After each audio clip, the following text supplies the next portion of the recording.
Should probably click myself in. What's going on, everybody? ABJ here from the ABJ Podcast. You're like, hey, I thought you quit. I did, and there's a lot of crazy stuff happening. I wish I can get into everything. I can't speak on everything, but it's been a crazy turn of events. I'm sure I'll get into it eventually here soon. They're doing the vlog stuff, so I'm sure it'll make it into the vlog. But yeah, it's been fucking nuts. Everyone who've been reaching out and supporting and saying kind words, thank you. It means a lot. But we're gonna keep grinding here. We're gonna keep at it, keep doing our thing.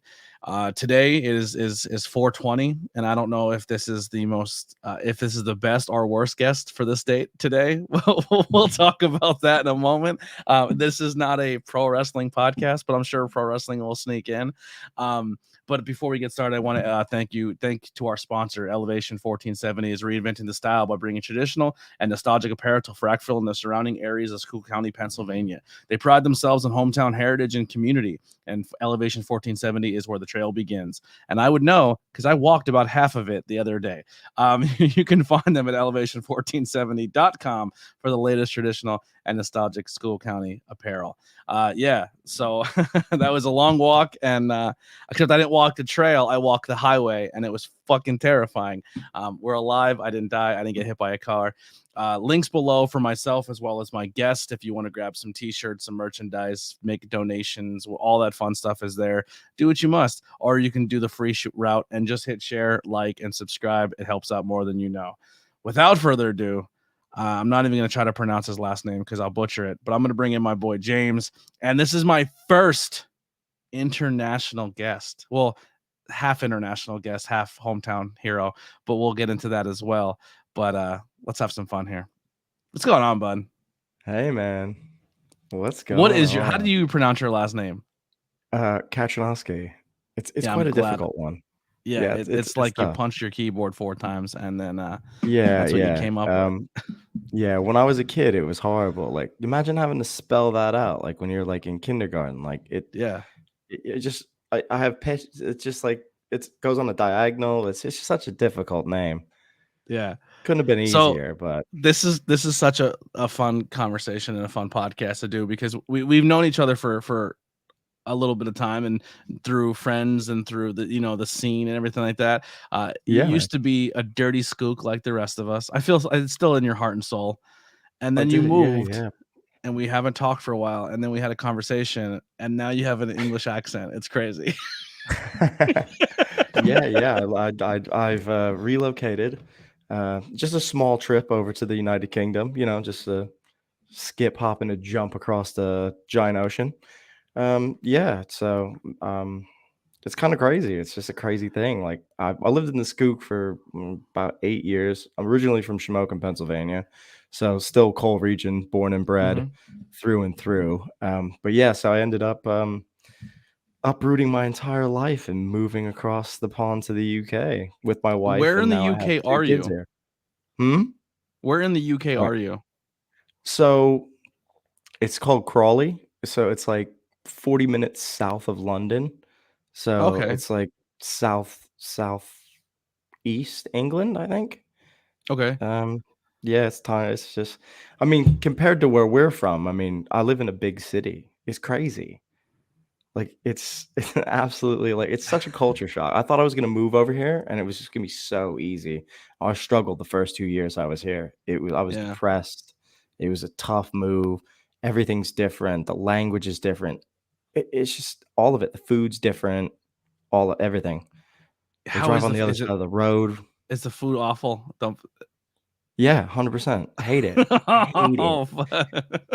But I imagine that's because the United States government probably pumped me full of all type of fake flavors and riboflavin and all kind of weird shit that nobody else in the world uses, but America's like, yeah, we're cool with it. It causes cancer, great. But like baby cancer. Nobody wants to live here that long anyway, so cancer is probably the easiest way out. You guys are like, man, if I could just get involved in like a school shooting or cancer, I mean, that'd be great. Yeah, that's probably usually like a mass shooting or cancer is probably your 2 outs in America right now, Yeah, I heard school shootings are on the rise, man. That's like what people ask me. Like top question. Oh, you're from America. School shootings. And I'm like, yeah. Yeah, or just What? mass shootings in general. Just guns. There's guns everywhere. Yeah, people like over here, they're like, so your police carry guns? I was like, oh yeah, they shoot people all the time. Not even Over if they here, need to. they have like a stick they carry around with them. The only They're thing is over there is like stabbings are higher, right? Like people are getting oh poked all the yeah, time. Yeah, I think yeah, I'd yeah, rather get yeah, shot. 100%, Yeah, 100% rather 100%. get shot. Yeah. Yeah, yeah, yeah. Stabbing is so personal. It's like getting punched in the face. Like it's very violent. It's not It a does a fun thing. lot of damage, like more Yeah. damage than a bullet sometimes. Listen, I've seen videos of like these gangs up in London and like dude has like a machete and like What? I'm not yeah, coming now. I'm changing my just like mind. comes like rolling through and like chops this guy in like the chest. And I was like, yeah, yeah, shit happens though. Yeah. It's crazy. Yeah. The I wild ain't fucking with stuff. England. That England trip was looking cool, but now I'm terrified. I'm not coming. But real quick, another thing I want to ask there before we get into this, because we're gonna go on. These podcasts are like Tarantino movies. We just kind of jump all over the place and then find our way back to the original point. Okay. But Amazing. yeah, like in England, there's transportation everywhere. You can get on a train, you can get an Uber. Like they're like, from what I'm gathering, like you can just get in a train and be like, hey, I'm going to Liverpool for the day, and I'll be there in 3 hours. Or I can get in a train and be in Paris in two and a half. Like, I mean, yeah. I mean, technically, yeah. Like, but I think like to go to like Liverpool, I think it's maybe more than 2 hours. But like like to 3 or 4, I I was heard. Like just it's like a 4 hour train ride. yeah, I just took the Eurostar to Disney Paris with my wife Yeah, and kids, and it was like and two it was hours. like a day trip, right? Yeah, it was like 2 hours. You were there in That's 2 hours, and crazy. then yeah, It's it is nuts. mentally yeah, it's crazy. Like next thing you know, like you're in Central Europe, Yeah. just there. You could take a train, and with like the distance that it would take me to get to Philly, you can go Yeah. through 4 countries that all speak a different language. Yeah, yeah, What the you end up fuck is going that? through yeah, you go through, you go, like, France, Germany, Yeah, Belgium, Brussels, yeah, you kinda like, if you can even take the Eurostar up to, like, Amsterdam and stuff, like, it's, like, 3 hours. yeah, that's Super easy to insane. do. That's And super also, like, cool.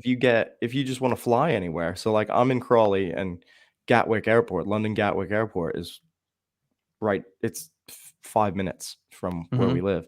But you can get a flight from Gatwick to, like, Spain for, like, £40.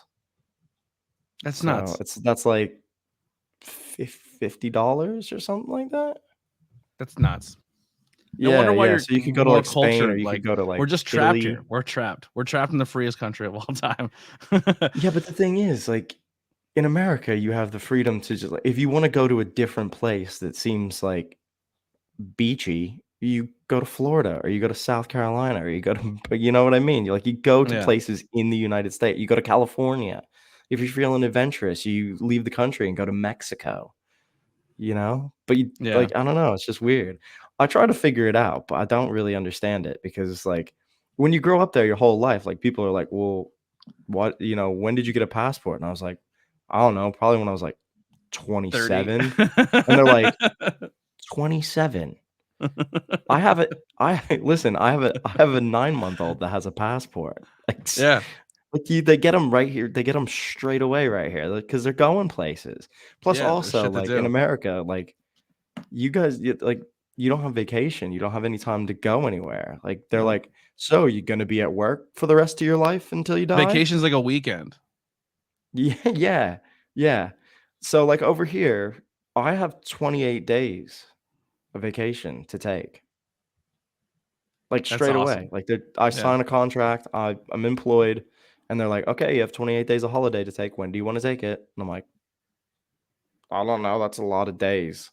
The first time I 28 got a job like, when We I would first got a die job over on here 28 days of holiday or vacation. w huh?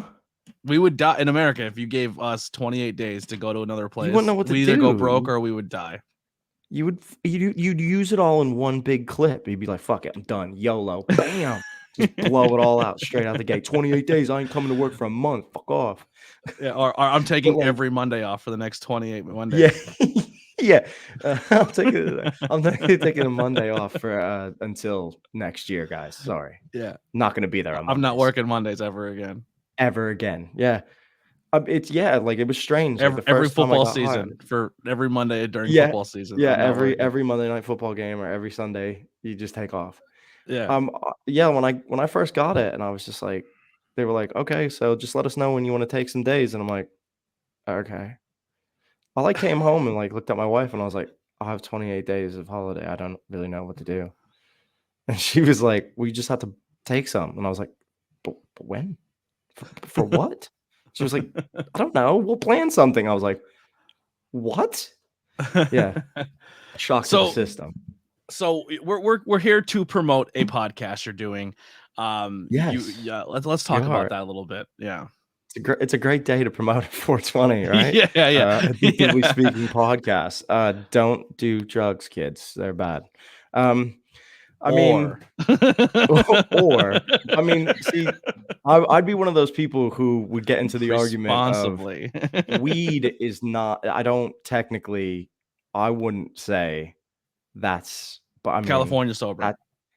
I mean, yeah, yeah.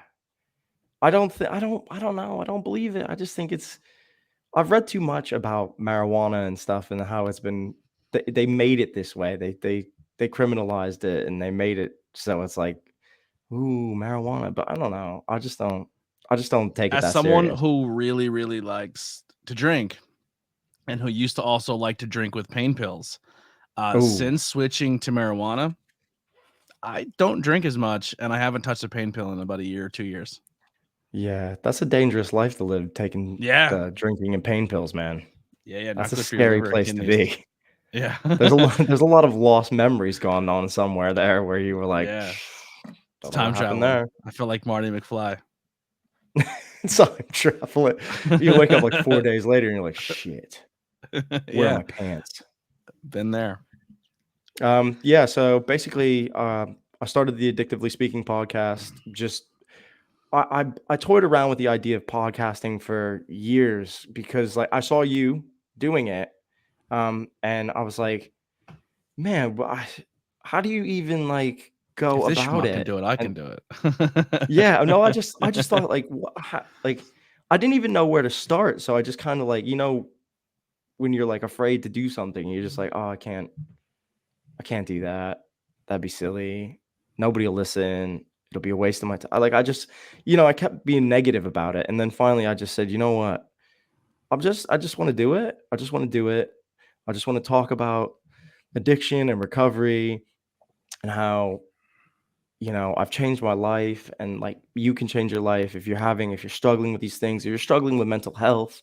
I mean, there are ways to get help. I mean, all of it. I mean, it encompasses all of it because people that suffer from addiction usually have, they suffer from depression and anxiety and some type of other traumas in their life that they've gone through that they can't really, they haven't found the help for it and they just use substances to numb and dull and to take away pain, Yeah. to fill a void. It fills a void in And them. I'm And very, then very happy and proud of where I come from. I love my area, but also this area is a cesspool for addiction.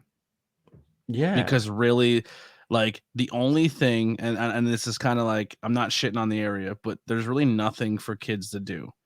And the only thing for kids to do is look up to the adults, and the only thing the adults do are go to bars and drink and then go to block parties, and everything is true. based around drinking. We will put in 14 new bars before they put in one thing for a kid to do or a business that can have. And if even if you do put in a business, it's like, well, can you drink? You know what I mean? Like, it is a very big part of the culture in our area. Yeah, And and I it's think kinda like the only thing kids look forward to is like, "Can't wait to go to a bar." Like, I remember being a kid being like, "Bro, I can't wait to go to a bar." Like, yeah, that I can't looks wait till I turn sick. 21. I'm gonna ruin Yeah. my life. Yeah, The I day can't I wait till turn 21, that's it. and then you're like, "Wait, we can drink now, just don't get caught." You know what I Yeah. mean? Like, it's kinda that's the mind state of this area. Yeah, and I think, growing up in that, when when I did start drinking, I did start drinking young. I think I was like 13 years old. You know, when you experiment, you start drinking, you start stealing stuff Mhm. from your parents and blah, blah, blah, blah, blah. You know, you do the whole thing, right? And then as I got older, um, I had periods where I drank a lot and then I stopped. And then I had a really bad, I had a tragedy. I had a best friend passed away. Tragic. I was 21 at the time. I couldn't handle it. I didn't know how to process it. I didn't know how to cope with it. I didn't know how to deal with it.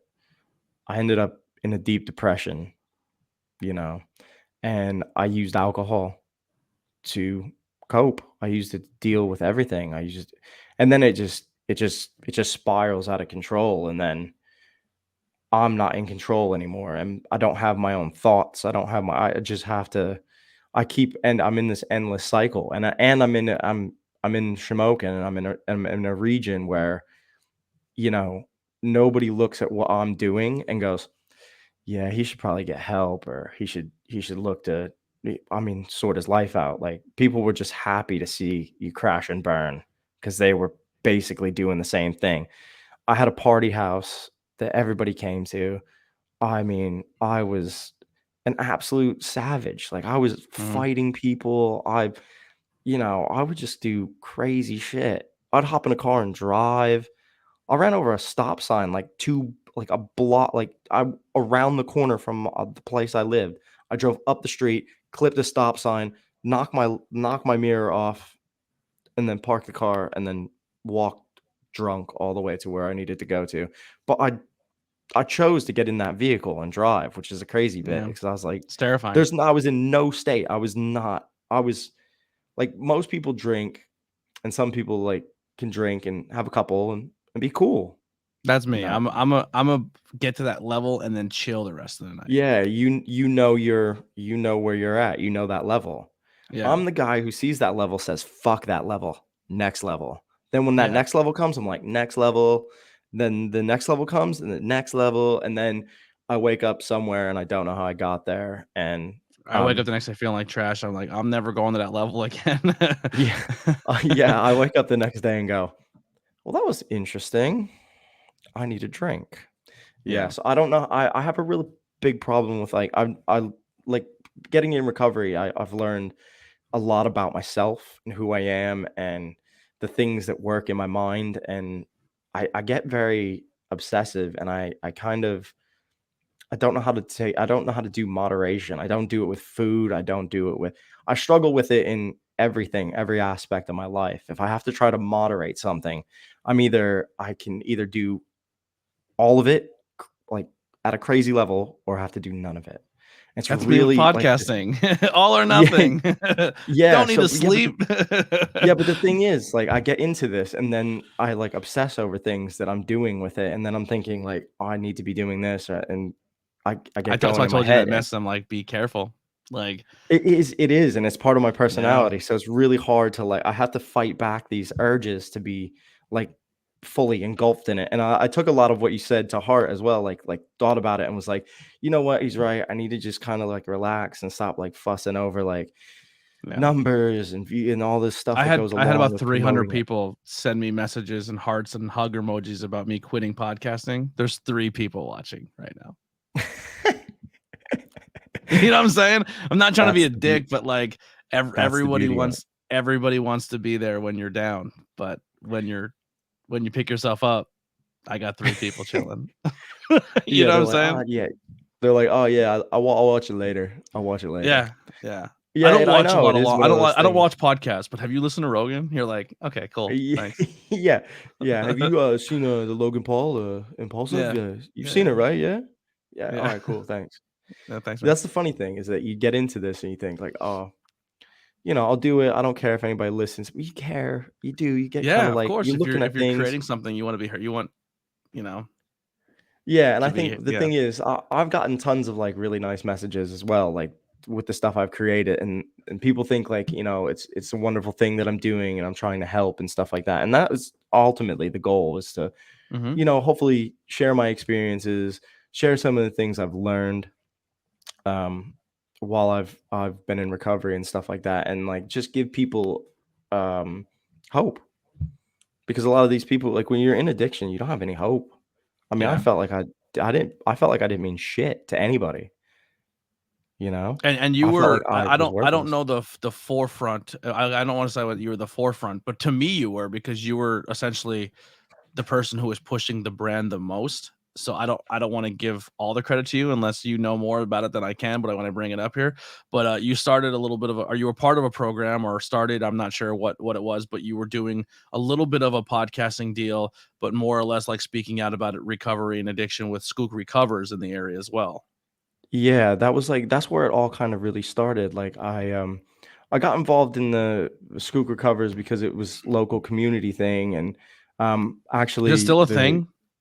I I can't get a I hold of don't see Travis, so any I have no I idea. don't hear I don't see anything about it anymore. Yeah, I mean, Trav would get into it and he would just go crazy and do like a whole bunch of stuff at one time, and it was hard to kind of like get him focused on one thing. So he kind of like branch out and do like a whole bunch of other stuff as well. Mhm. But the Skook Recovers was like the big. That's what because I know Trav for a long time, and we kind of got sober around the same time. So he was like, "Do you want to come and do the Skook Recover?" I started this thing, Skook Recovers, and I was like, "Oh yeah, what is it?" So then I kind of got involved in that, and so we did a lot of stuff in the Schuylkill County area. We did Drug Awareness Day in Upper Dauphin. I did that twice, I think, and then we did another one at another school, and I can't remember where it was um, offhand.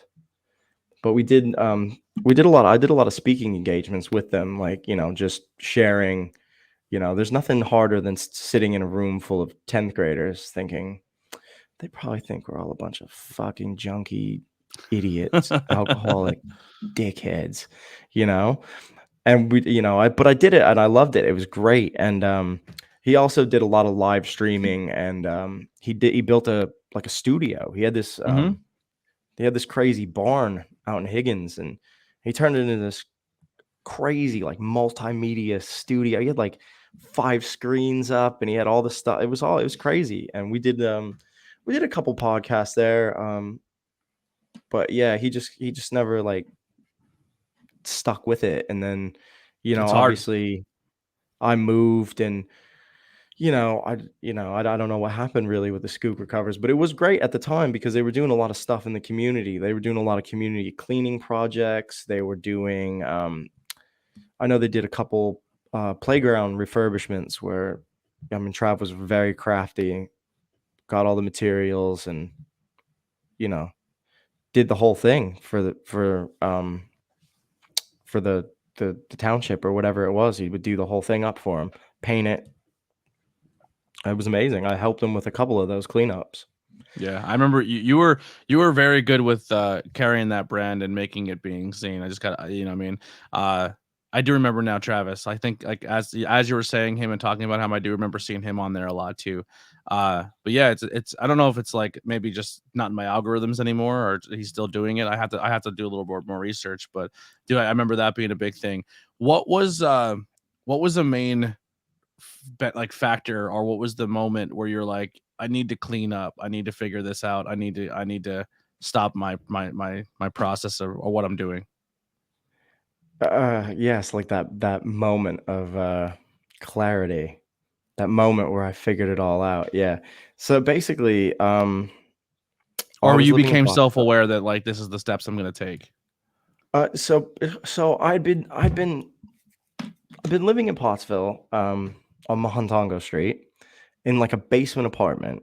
It was horrible. It was like living in hell. It was exactly where you would go if you were depressed and felt like shit. It was dark all the time. There's like one window, and all I could see was like a part of the street above. So there was like no natural. It was dark. It was crappy.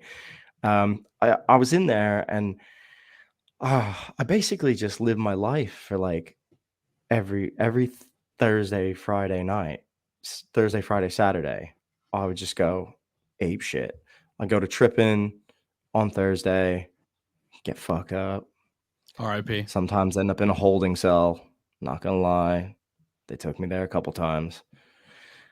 Yeah, I got myself in all type of shit. And it was going on for a while, and I just felt like I'm just throwing my life away. What am I doing? I started to just kind of like, I just didn't know what I was doing with myself. And I met a girl and she had a kid.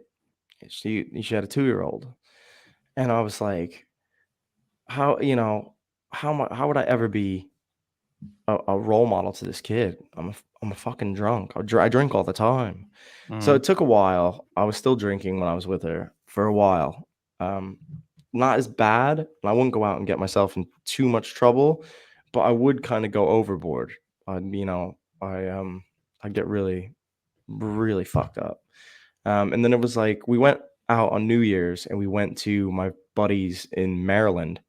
And I used to go there every year on New Year's Eve and get absolutely trash because you would pay like $60 and it was like all you could eat and drink all night. Horrible for me because I was drinking like Long Island iced teas in tiny cups and just I was drinking them like shooters. Drank Yeah. about 15 of them. So I ended up being really horribly drunk that night and throwing up all over my buddy's house, which is, nice when you invite a friend over, is just to throw up Yeah, all over you their shit. just And then, become that guy. You're drag like, my man, I have to fucking babysit him every time he drinks. Yeah. yeah, and Matt and my buddy Matt knew me, and I was he says his quote was, "I'm the only 3 people to ever throw up in his vehicle." I threw up in his vehicle 3 times. One the one time, I'd be so have you ever pissed. been That's my so drunk biggest that you fear is can't please don't puke in my car. listen? I couldn't figure out how to use a push button window. I couldn't roll it down. I couldn't figure it out. I was like sat there and I just kept like pounding his thing, and he was like, "Roll the fucking window down." And I was like, and just threw up all over the side of it. And he was like, "I fucking hate you." And I was like, Yeah. "Cool." So anyway, back to the story. I was absolutely horrible. They had to drag me out of the bathroom and like they basically had to babysit me. I woke up the next day and we were supposed to go do something um, in Baltimore, and I couldn't do anything. Couldn't move. Felt like shit. Kept throwing up. So we ended up coming home, and it was a long 2-hour drive of pulling over and me vomiting the whole way home. So I got home, and I think it was like 2 weeks later. It was probably about mid January. It was like a Wednesday night. I don't know why I remember this, but it was like a Wednesday night, and I had a whole bottle of coconut rum. I just kept mixing it with pineapple juice on a Wednesday night. I was at this girl's house, and we put her son to bed, and I finished the whole fifth by myself. I went to sleep, Jeez. and I woke up the next day. I felt like shit. I was like, "Why the fuck did I do that on a Wednesday night? Like, what am I doing? How could I ever be a father? How could I ever be, responsible for another person's life? Like, I suck." So I just took the day and I was like, I just remember like I think I messaged her and I was like, I'm gonna quit drinking. How do you feel about that? And she was like, "Yeah, that's great." I was like, "Okay, I'm done." And then I remember I because I have a thing that comes up on Facebook every year where I posted I'm giving up drinking, blah blah blah, and I posted it, and that was it. I just stopped. I didn't go to any meetings. I didn't do anything. I just stopped in that moment, which is crazy because that doesn't usually work for a lot of people.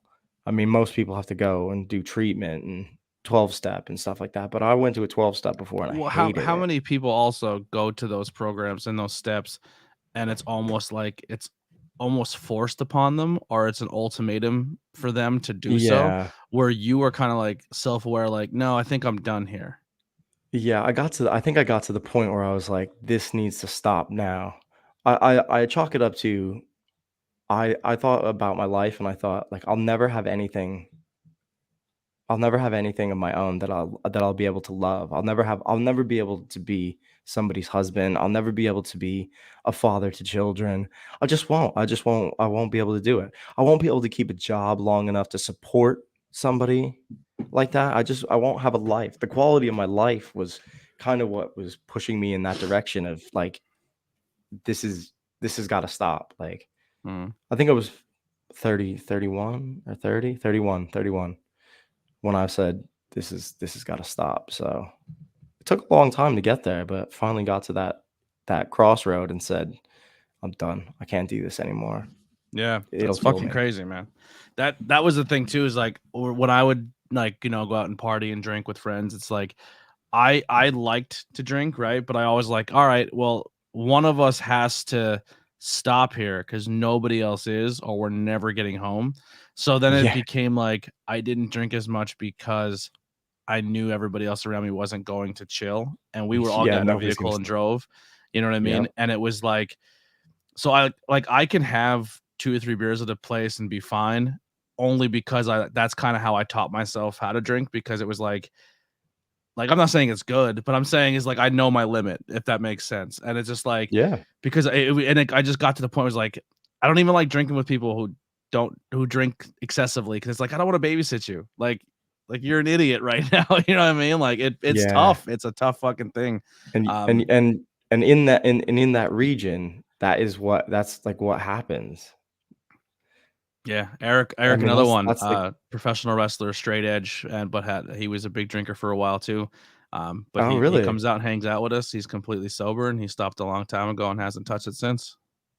That's it. It's tough. It's tough to do it on your own. It's tough to just stop. But I mean, it was probably the best thing I mean, it was the greatest thing I've ever done for myself. Like I single-handedly in that moment changed the entire course of my life. I mean, and that's period. Bottom line. It changed Mhm. everything.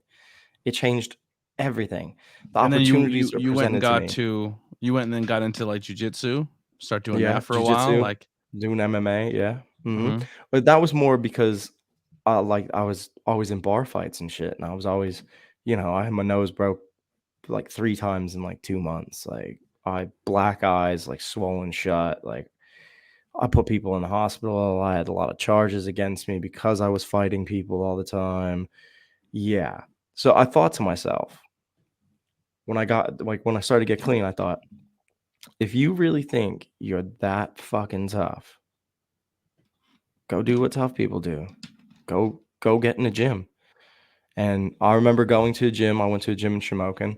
Um, it was a elite performance combat club, and I went in there and got absolutely housed by a guy that was, I don't know, maybe like 130 pounds. I was about 230 at the time, 230 pounds, and he absolutely beat the snot out of me. We were boxing, he just beat the shit out of me. We did some jujitsu. I mean, yeah, he just did whatever he wanted. I was in triangle chokes, I was in Kimuras, Americanas. He was just doing all type of naughty shit to me. And I was like, "How the fuck can I was, like, picking him up and trying to toss him off of me, and he would just he'd end up on my back and be, like, rear naked choking me. I'm like, "What is going on?" Yeah. And then after that, I thought, "I need to do this. This is fucking amazing." And I don't know why, because I was just getting beat up, like, constantly getting beat up. You just go in the gym, the guy Get your who's, ass kicked for 2 hours and leave. yeah, like, the guy who was, whose gym it was, his name was Chris Pfeiffer. He he looked like a fucking grizzly bear, man. He was like 350 pound Pfeiffer, isn't he black a belt. boxer? He was a boxer, right? Uh, don't know if he was a boxer. He did do some boxing and stuff, but he was like a giant grizzly bear, and he just literally would take you and just he would I hear things in my body popping that I didn't they probably shouldn't have popped. He just house me up every single day until you start learning, and then you start getting better, and you start learning positions and you know how to get out of things and stuff like that. So yeah, it was great. I really enjoyed it. I really enjoyed jujitsu. I did it for a long time. I did it for a long time in my recovery, and it was probably a huge focal point because it kind of kept me, centered. It kept me out of trouble. It kept me focused on things. And like, you don't want to go out and get into fights if you know you can fight, or if you know you can handle yourself, or if you've been in a situation like in a gym where you're boxing with people and I'm getting smacked in the face and, throwing hands with other guys that are, you know, quite good with their hands, So I don't want to go out and get in any trouble. I don't want to cause any trouble.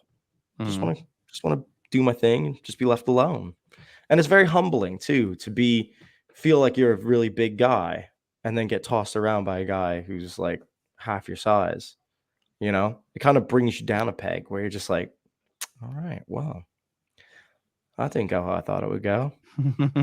Walk in there like Billy Badass, and then you walk out, and I'm like, my fucking shoulder hurts, and I'm Yeah, like, and oh I ain't shit. man, yeah. So Tomboy. then I just kept going back. I kept going back for a long Do time. you still train over in the UK? It's just, I mean, I'd love to. Oh God, I'd love to. I mean, but it's just with work and kids, it's just trying to figure out the time to do any of that is Yeah. impossible. And most of the time, the classes are in the evenings, and it's just really hard because I have to get up for work. I work super early in the morning. I'm up at like 2:30 in the morning to go to work.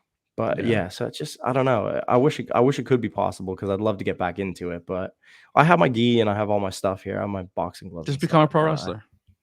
Huh? Just be a pro wrestler. Oh man. Back in the day, I thought that's what I wanted to do.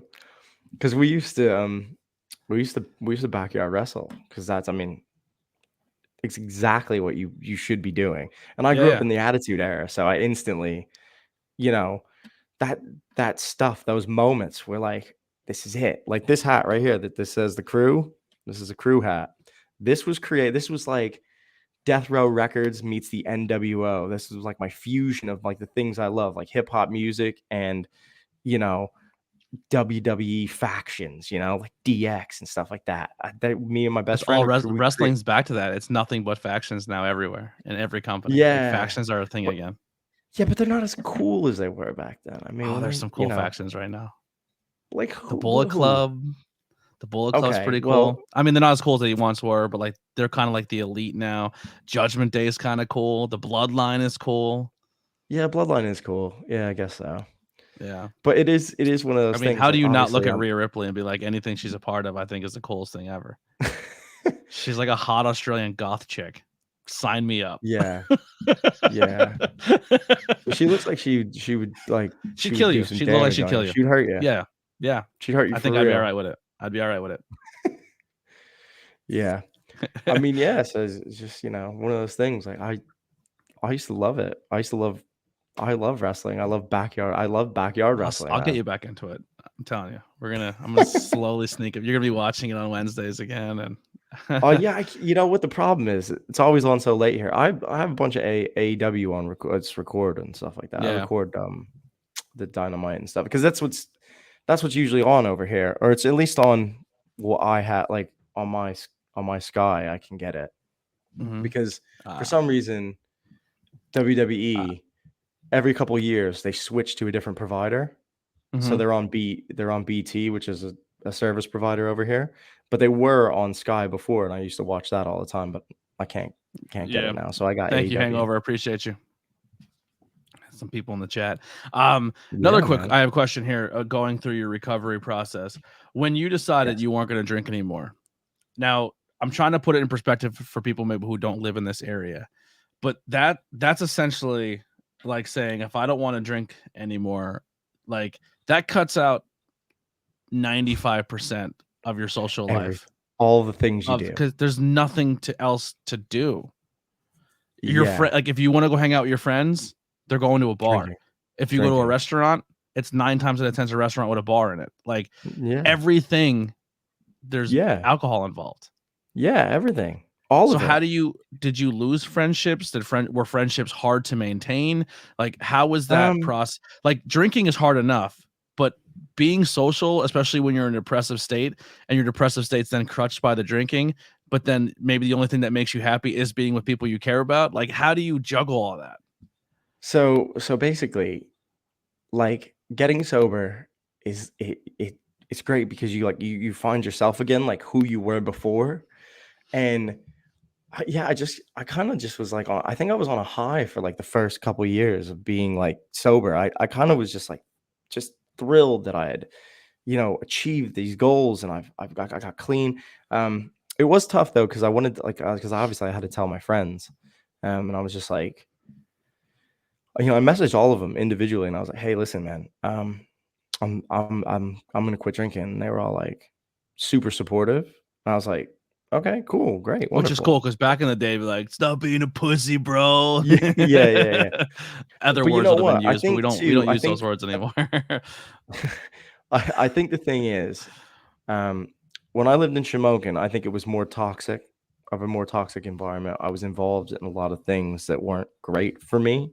And I Hmm. think the people that I associated myself with also, that I aligned myself with, were doing the same things in such a drastically negative manner that if I would have stayed there, I think I would have probably struggled and probably wouldn't have been able to do as well as I did. But I think when I moved out of there and I moved up to Pottsville, I had friends up there, but I made like new friends and new like social circle. So I wasn't as deeply immersed in this negative drinking, but I was still struggling with my own shit. So it wasn't like everybody that was surrounding me was just pouring it down and just getting shitty all the time. Like I was the one getting shitty most of the time, Hmm. and maybe like one other person. But then when I said to like my close friends, I'm done, and they were like, they were like, oh okay. They're probably like, They were awesome. they were like they were really supportive. They were supportive, and they were like, yeah, because I told them all, like I was like, listen, I was like, I know you guys don't think that I have a problem, but I do. Like, and you have to just respect the fact that I'm telling you that I have a problem. And like, if you respect me as a person and you respect me as a friend, then this shouldn't be an issue because this is my choice. And then you guys should just support me, if Hmm. you're my friends. And luckily enough, they were my friends. And they Yeah, said, you know what? If that's how you feel, that's how you feel.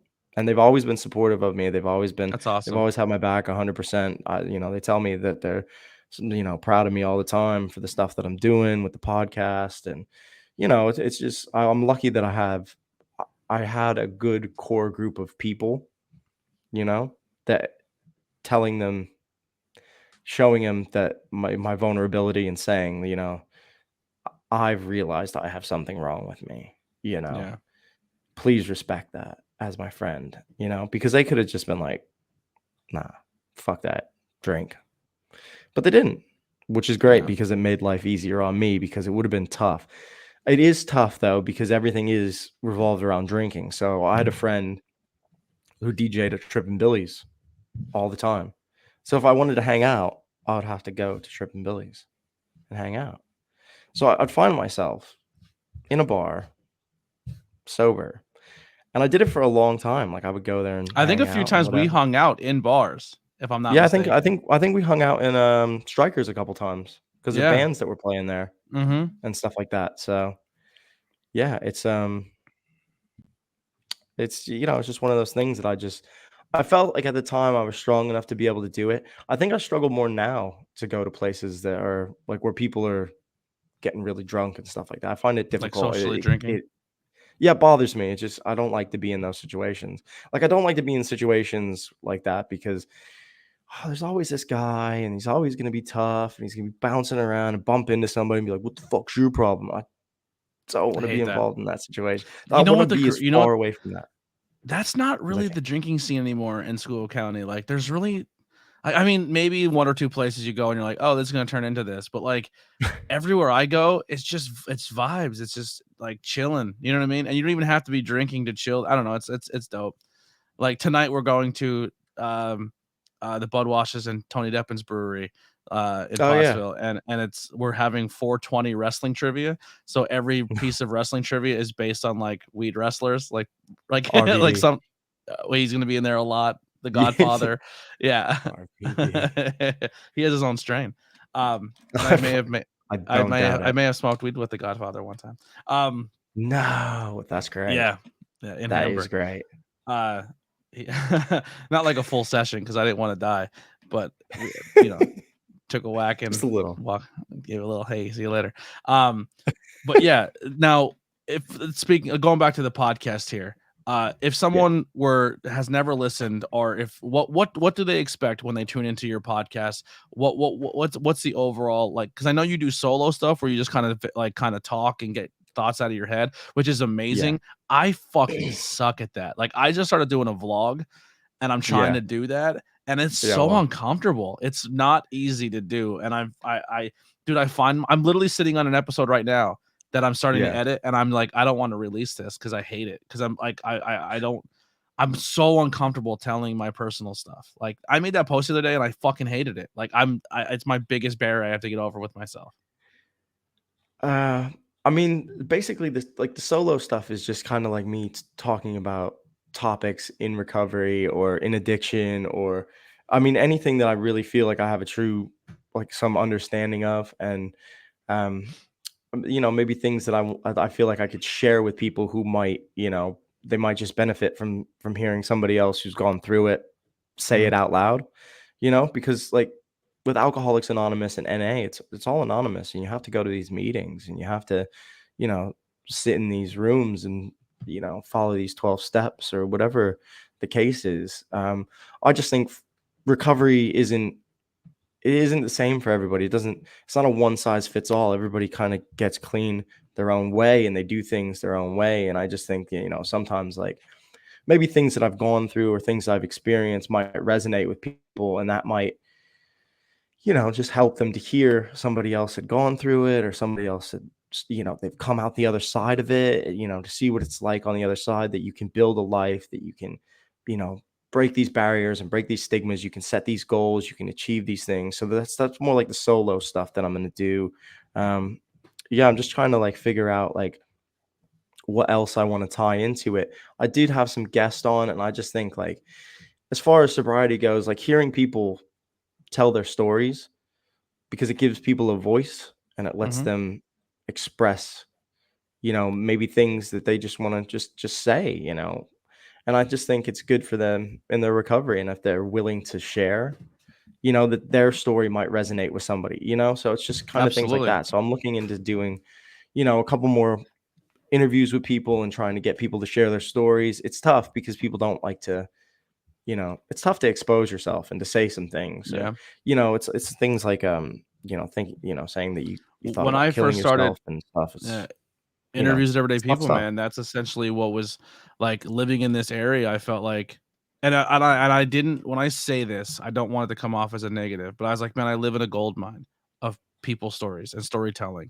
Like, you go to a bar and you meet somebody, and Yeah, they've been through stuff. They're hurting, like they're trying to get over stuff, and they have incredible stories, but they don't think they matter to anybody. They don't think their story right. is impactful.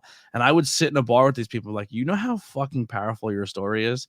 And they're like, no. And I'm like, your story is insane. Like, Yeah, and if you had someone like where I feel like that's kind of where I'm good at color commentary like with podcasting or with wrestling, yeah, is I can hear your story and maybe paint a picture to it and add something to it to make somebody else realize, like, holy shit, I didn't realize it was that deep. And then the guest is like, I didn't even know it was that deep. Do you know what I mean? Like, and I yeah, was doing interviews with everyday people, and then I was just like, I felt like I was cashing in on tragedy, and I didn't like that either. So I definitely know where you're coming from, where it's hard to get people to talk.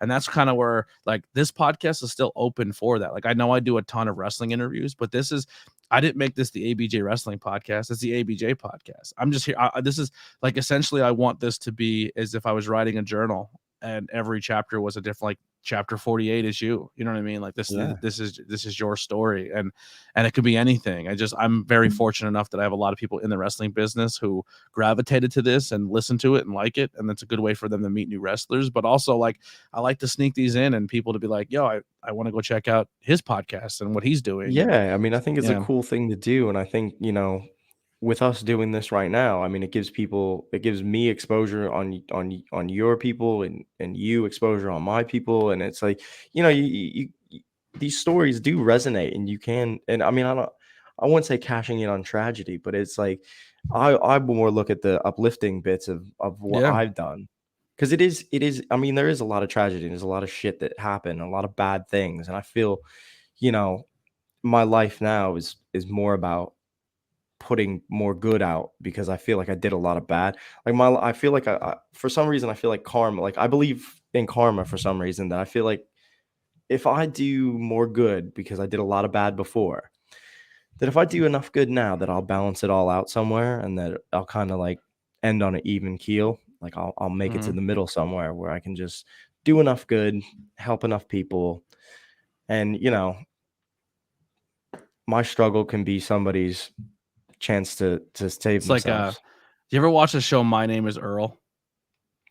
I've seen bits of it, yeah. You should watch it, dude. Because I'm kind of in the same boat where I'm trying to like give back a little, like, you know what I mean. And I don't think I've done anything super bad, but I just also want to put out more positivity. But essentially, My Name is Earl is this guy who is a drunk and alcoholic and druggy, and he just was the worst human being ever. So he literally made a Yeah. list of every person he's ever done wrong to, Oh, that and the he ever whole premise wronged, of and the then he show has is to. him. Yeah. He's going back and trying to do something good for that person to get it off the list. But some of the people absolutely Don't want fucking it hate done. him because how Yeah, bad he was to them. So he's trying to prove to them that he's like and he's it's changed. it was a comedy show, but it was really fucking good. You should check it I out. mean, I think that's one of the 12 steps, isn't it? To, like, go back and make amends. Like, you have to go back Yeah, and, you know, make amends to people that you may have hurt in the past. I mean, you know, I don't do the 12-step thing, but I know that's probably, it's quite yeah, cathartic too to kinda go back and try to repair or at least, fix some of the damage that you've done previously, yeah. you know? Well, we are coming up to the close to the end here, and if anyone in the chat has any questions or anything they want to put out, please do so before this is over. I just have one more little bit I want to talk about, not podcast related, is the trip, the journey, the move. How did this come about? How did you end up from Schuylkill County, Pottsville, Pennsylvania, to, you know, 15 minutes outside of London? Um, basically, we were living, we did, my wife and I got married. We did the visa. She moved to the United States. We lived in Schuylkill Haven for a So year she and a was from half. the UK and then came to Pottsville or came to our Yeah, area. yeah, yeah, yeah. Yeah, so Interesting. I met her, so our story is kind of it's insane to think about how I met her. So I met her, I was working at Strikers as a bouncer, right? On, like, the weekends, usually on the weekends because I was working roofing as my day job.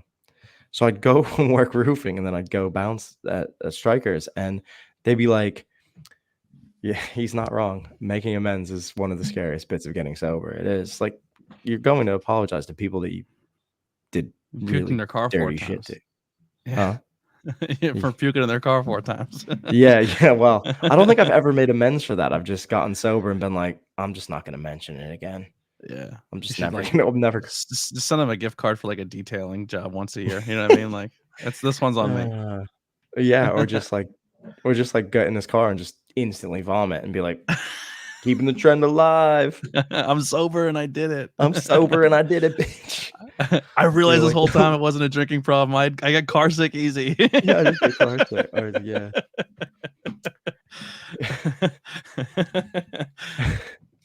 So I met my wife working at Strikers. They told me they were like, "Oh, in the summer we get these people, they're the internationals." And I was like, "The what?" They're like, "The internationals." And I was like, "I don't know what the fuck you guys are talking That's a about." school thing I And say, all of international. a sudden, yeah, that's so either because you just have they have no idea how to put it all together. They're just like, "They're Yeah. people from everywhere." And so this Honestly, big it's like yellow school. our area just like in the past 15, 20 years have just been more like, we'll just say more cultures have entered our area. But like it was hilarious. Like as someone who like I grew up in the hip hop community and like I try to culture myself, but like I Yeah, made friends with everybody, but just watching people in the area be like, there's people of color here now. Like it was like yeah, you're saying the internationals, like like yeah. hearing some of the things other people said, it's crazy. School County has It come a just long way. it blows your mind. So this big yellow Yeah. school bus rolls up, right? And all these people get out, and I was like, "What in the fuck is this?" So all these girls and boys, they all come over and passports and everything. They're from all over, everywhere. I'm talking Australia, Jamaica, Germany, Denmark, Norway, all over. They're from everywhere. England, they're from everywhere. So I ended up bouncing there, and nobody would talk to me because I looked miserable. I'd been roofing all day, and I looked miserable, and I had a mohawk, and I looked angry. And there was a group of people from England. It was it was a guy from England, a South African, and then the two girls. And they were the only people that really talked to me for like the first 3 or 4 times that they came. They did this thing that's called Camp America. Apparently it's like a thing over here where people sign up and they go to camp and they do summer camps. So some of them are like summer camps for kids, some of them are like summer camps for adults with special needs.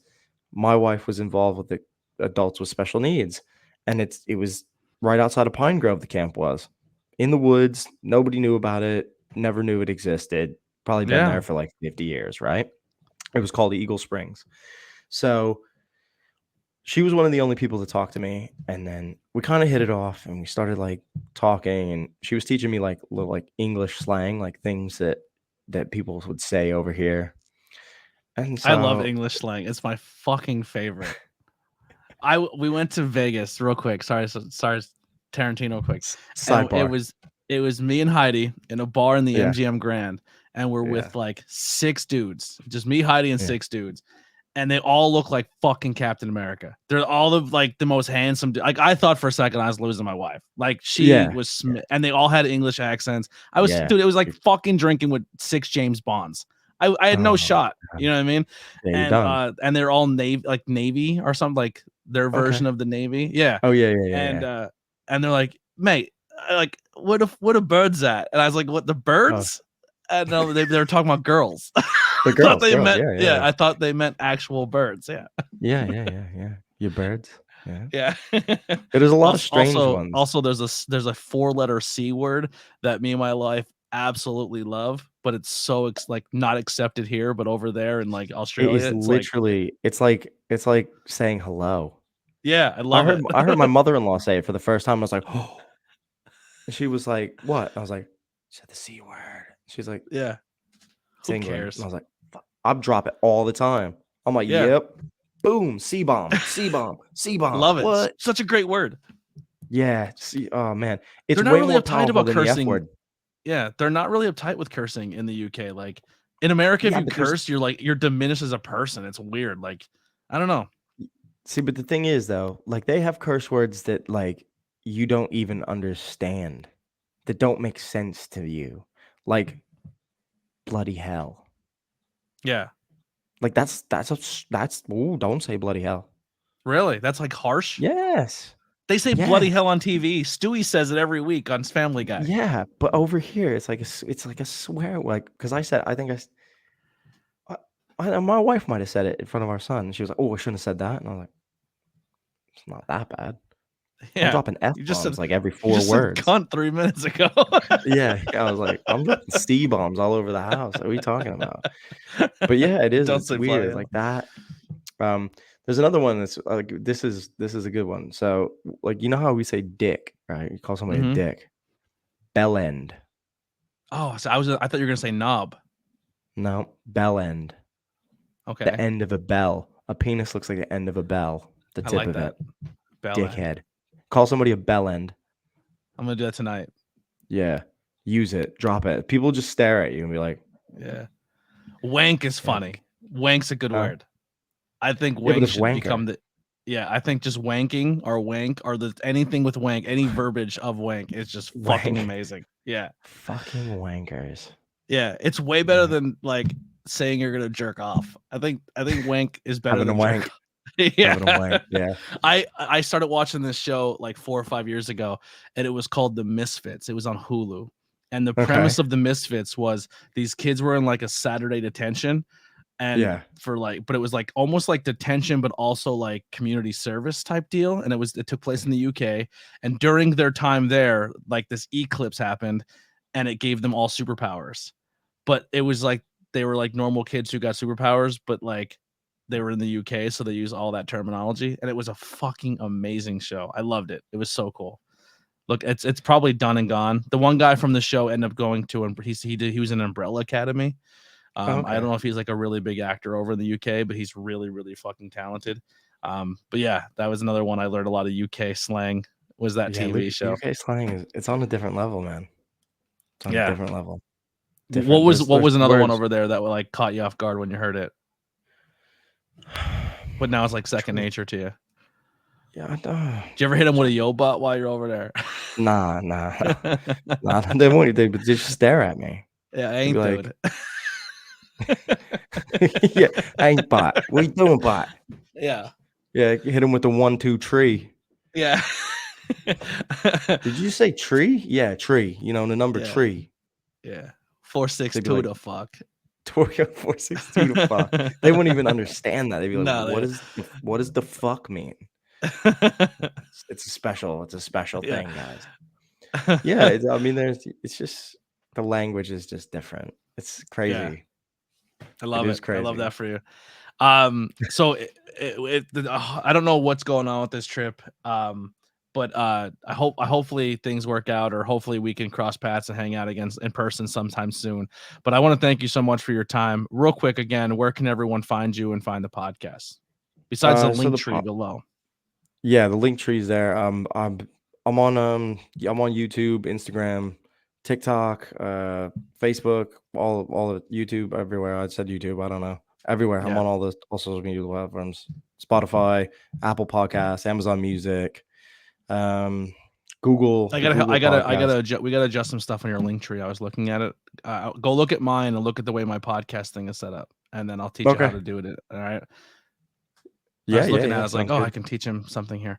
But thank you Oh, again, wonderful. James. I love you to death, man. Keep doing what you're doing. Keep grinding.